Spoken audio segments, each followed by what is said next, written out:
उत्तराखंड में आए दिन भर्ती घोटालों पर नया खुलासा हो रहा है।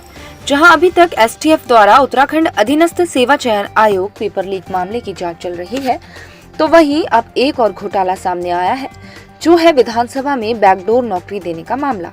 इस मामले में आज कैबिनेट मंत्री प्रेमचंद अग्रवाल ने मीडिया से बातचीत की। हालांकि इस दौरान वो नाराज होते भी दिखे। जब मीडिया ने उनसे सवाल किए तो उन्होंने अपना पक्ष रखते हुए कहा कि नियमानुसार सभी भर्तियां की गई हैं और यह विधानसभा अध्यक्ष का अपना निर्णय होता है कि वह किसको नौकरी पर रखे। इसके साथ ही जब उनसे यह पूछा गया कि उनके करीबी लोगों को भी नौकरी दी गई है, तो उन्होंने यह बात भी स्वीकार ली कि हाँ, उनके करीबी लोगों को भी नौकरी दी गई है, लेकिन वह भी नियमानुसार। उन्होंने कहा कि जब वह विधानसभा स्पीकर थे तो आवश्यकता अनुसार ही उन्होंने विधानसभा में अभ्यर्थियों की भर्ती करवाई। उन्होंने आगे कहा कि इससे पहले भी जब विधानसभा स्पीकर को जरूरत लगती है तो विधानसभा में भर्तियां की जाती हैं। तो ये 72 लोग रखने की ऐसी क्या जरूरत थी? उत्तर प्रदेश की विधानसभा हमसे कई गुना बड़ी है, उनकी संख्या कार्मिकों की हमसे कम है, हमारी इतनी ज्यादा है। आपने कहा ये तदर्थ हैं, इनको पहले दिन से सारी सुविधाएं मिल रही हैं। आपको फिर मैं कह रहा हूं कि आवश्यकता अनुसार जब भी आवश्यकता होती है विधानसभा अध्यक्ष उस आधार पे उनकी मैन पावर को रखने का उसको अधिकार रखते हैं। सर जांच होनी चाहिए। 72 लोग जब भर्ती हुए थे, मेरा कहने का मतलब है कि आप उस समय अध्यक्ष थे। ये 72 लोगों के लिए जैसे आपने 35 लोगों की विज्ञप्ति निकाली, उनके लिए विज्ञप्ति निकाली थी या फिर इनको कैसे भर्ती? टेम्परेरी अरेंजमेंट है, मैंने कहा ना आपको। कोई विज्ञप्ति नहीं निकाली? नहीं, इसमें विज्ञप्ति लगाने का कोई मतलब नहीं है, टेम्परेरी अरेंजमेंट है। टेम्परेरी अरेंजमेंट वालों को टाइप 2, टाइप 3, टाइप 4 के मकान भी दे दिए गए। नहीं, वो मुझे जानकारी नहीं है। तो उसकी मुझे जानकारी विधानसभा में उसकी जांच की आवश्यकता है, क्या जांच होनी चाहिए? देखिए, मैंने क्या कहा, सब नियमानुसार हुआ है, तो अभी जांच का विषय कहाँ से आता है? नियमानुसार किया है, टेम्परेरी अरेंजमेंट है, आवश्यकता जब पड़ती किया जाता है। हमारे यहाँ गैरसैंण को ग्रीष्मकालीन राजधानी घोषित किया गया, यदि वहाँ मैन पावर की आवश्यकता है तो क्या करेंगे? हम एग्जाम का वेट करेंगे? आवश्यकता पड़ेगी करेंगे ना, अधिकांश लोग वहाँ पे हैं। सर, उसमें ये भी कहा जा रहा है कि आपके पीआरओ और आपके भी कई करीबी लोगों के संबंधी। अरे भाई, मैंने ये नहीं कहा कि कोई नहीं है ना, लेकिन सब नियमानुसार हुआ है बस। मंत्री जी, सचिव की नियुक्ति आपको गलत नहीं लगती है? एक साल में 3 प्रमोशन मिल जाते हैं।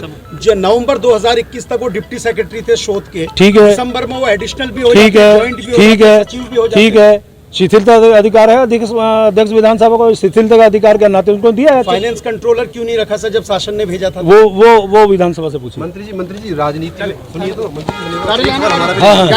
राजनीति में नैतिकता एक बड़ी चीज होती है।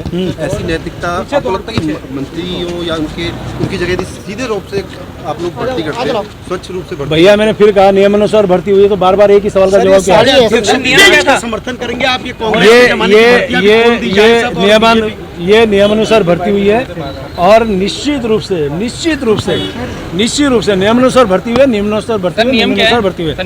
नियमानुसार ये है ना कि यदि आपको आवश्यकता पड़ती है तो आप उनको अपने तरीके से जो उसकी योग्यता उसके आधार पर निकालने की जरूरत पड़ती है। विज्ञप्ति निकाली है, जिसका एग्जाम कराया गया है वो तो भर्ती हुए नहीं, तो वो एग्जाम हाई कोर्ट में लंबित है ना। कहाँ से भर्ती हुए सर? भर्ती मैंने कहा ना, टेम्परेरी अरेंजमेंट नहीं है, वो अलग विषय है। मंत्री को लेकर कांग्रेस तमाम आरोप लगा रही है कि बहुत करीबी लोगों को उसमें भर्ती कराया गया है। आप विधानसभा अध्यक्ष थे उस पर, क्या आप कहेंगे उस पर? देखिए, जो भी नियुक्ति वहाँ पे की गई, एक तो ये स्पष्ट कर दूं कि वो एक टेम्परेरी अरेंजमेंट है, दूसरा वो नियमानुसार हुई है। अब उसमें अपनों की पराये की ये बात मेरी समझ में क्यों कह रहे हैं?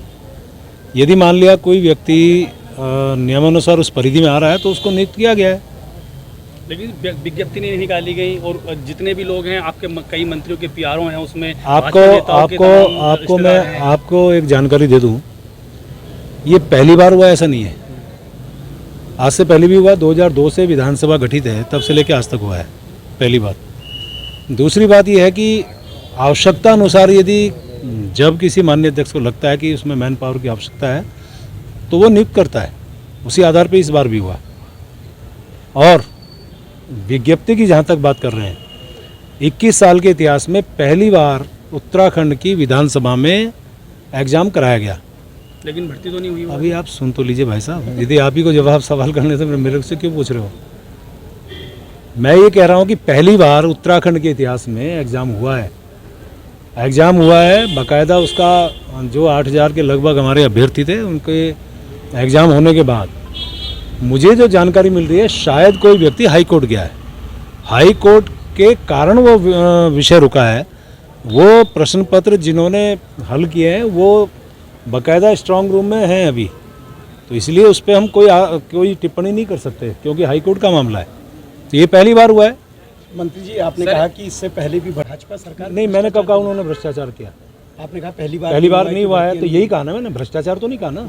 आप अपने मुंह से निकालेंगे शब्दों के भ्रष्टाचार हुआ, भ्रष्टाचार, बताइए कौन सा भ्रष्टाचार हुआ? 72 लोगों में नहीं रखा गया ना, कौन सा भ्रष्टाचार है बताइए ना। मंत्रियों के PR बिल्कुल रखे गए, बिल्कुल रखे गए। आप बताइए ना कौन सा भ्रष्टाचार से रखे गए वो? तो ये मैंने कहा ना, नियम अनुसार आप जानकारी लीजिए। 27 दिसंबर अरे 27 दिसंबर 2021 को ज्वाइनिंग हुई। 5 महीने बाद वो तनख्वाह लेते हैं। 30 मार्च से 29 तारीख को आपको पोर्टफोलियो मिलता है वित्त का।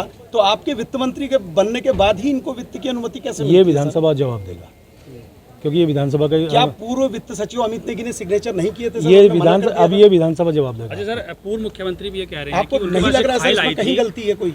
एक पूर्व मुख्यमंत्री भी कह रहे हैं कि उनके पास फाइल नियुक्ति को लेकर फाइल आई थी, लेकिन उन्होंने उस पर साइन नहीं किए थे क्योंकि वो त्रिवेंद्र लग रावत रहा कह था रहे उन्हें। त्रिवेंद्र रावत जी को भी जानकारी होनी चाहिए कि एग्जाम की बात हमने कही है, एग्जाम कराया है। और एग्जाम यदि हाई कोर्ट में, मैंने कहा ना आपको, हाई कोर्ट में यदि वो लंबित है तो उस पर आप क्या टिप्पणी करेंगे?